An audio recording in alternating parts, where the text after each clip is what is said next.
Hey, good morning. Hope you're doing well, or at least as well as you can be. Yeah, how wealthy are you? Wealthy, not the Wealthy. This is talking about well-being, not material or financial wealth. Um, there's so much narrative out there in the mainstream, right, about striving, consumerism, getting bigger, better, the next job, the house, and then everything else that goes with it. But and how much time and effort we should put into that, our training and our education. We put so much time into all of those things. But my challenge to all of us, and as I keep saying, this is a reminder for myself as much as it is, to share this with you out there, is, how much time and effort are we putting into our well-being, our mental, emotional, physical, and spiritual wealth. Because what if we even, and I'm not saying that having a level of financial stability isn't important. Of course it's important, especially when you live in economies where there's a massive wealth divide, and the have-nots are struggling right now, significantly. So, and then there are many of them are just managing to keep their head above the water.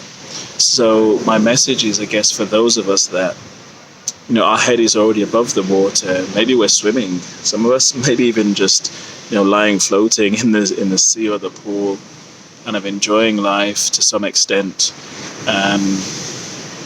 or we're in a reasonable position where we can just tread water and we'll be okay.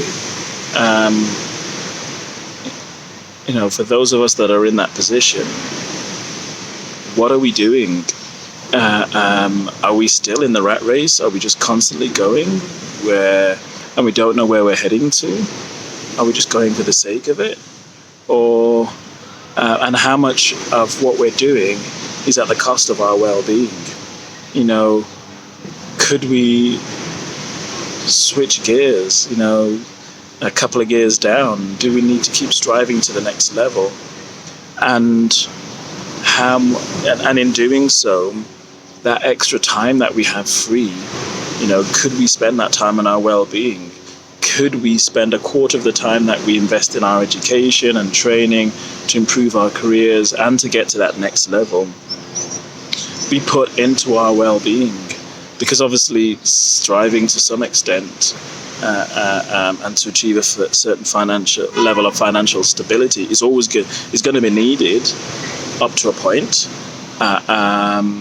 Because obviously there's the argument that once you get to a certain level, how much more do you actually realistically need, other than just striving for the striving's sake? So there's this argument, or I'm making, is can be made on so many levels. Once you get to that point, start and focus on your well-being, or in fact, before you even get to that point, stop and focus on your well-being, because if achieving that wealth, it's at the expense of your mind, your body, and your spirit. What use is it to you? What use is it to you having the car, the house, the trappings of all those things, the nice kitchen and everything else, but you're stressed? Stress is one of the most significant chronic illnesses across the globe now. That's not even up to debate. All the scientists and the researchers are in agreement. In the Western world, stress is up there. So if you're balancing, or not even balancing, if what you're striving to is at the expense of the stress that it's going to cause you to get to that, is it worth it? There are many people who are obviously going through stress because they're struggling, and the root of their stress is a different thing. But the challenge again to all of us is, are we happy to trade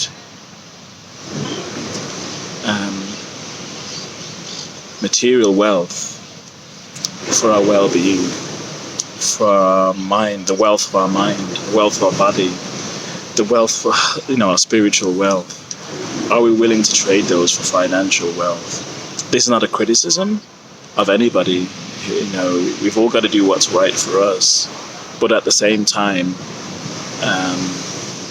what about our well-being? How much time and effort are we putting into our well-being? All right.